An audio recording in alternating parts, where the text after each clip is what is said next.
একবার এক বিজ্ঞানী এক প্রজাপতির কোকুন কেটে দিছে। কোকুন মূলত প্রজাপতির বাচ্চা যেই খোসা থেকে জন্মগ্রহণ করে ওই খোসাটাকে কোকুন বলা হয়। তো বিজ্ঞানী ওই বাচ্চা প্রজাপতির জন্মানো খুব সহজ হওয়ার জন্য সেই ওই খোসাটা কাইটা দিছে, যাতে সে খুব সহজেই খোসা থেকে বের হইতে পারে। ওই বাচ্চা প্রজাপতিটা খুব সহজেই কোকুন থেকে বের হয়েছে, কিন্তু ওই বাচ্চা প্রজাপতিটা আর উঠতে পারে না। উঠতে পারে না কারণ ওই যে সেই খোসা থেকে যে সহজে বের হইতে পারছে, খোসা ভাঙার জন্য যে শক্তি প্রয়োজন সেই শক্তি তার লাগে নাই, যার জন্য সে আর উঠতে পারে না, তার ডানাও আর শক্তি পায় নাই।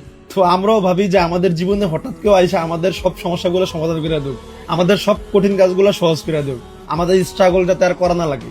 কিন্তু প্রকৃতপক্ষে আসলে যদি কেউ আইসা আপনার স্ট্রাগল গুলো কমিয়ে দেয়, আপনার কঠিন কাজগুলো সহজ করে দেয়, তাহলে আপনার লক্ষ্য পৌঁছাতে পারবেন ঠিকই, কিন্তু আপনি ভিতর থেকে স্ট্রং হইতে পারবেন না। আর নিজ শক্তিতে গেলে হয়তো আপনি যেই লক্ষ্য ধারণ করছেন তার ভেদ করে চলে যেতেন। তাই যাই করবেন নিজ আত্মবিশ্বাসে করবেন, কারো আশায় থাকবেন না। ধন্যবাদ।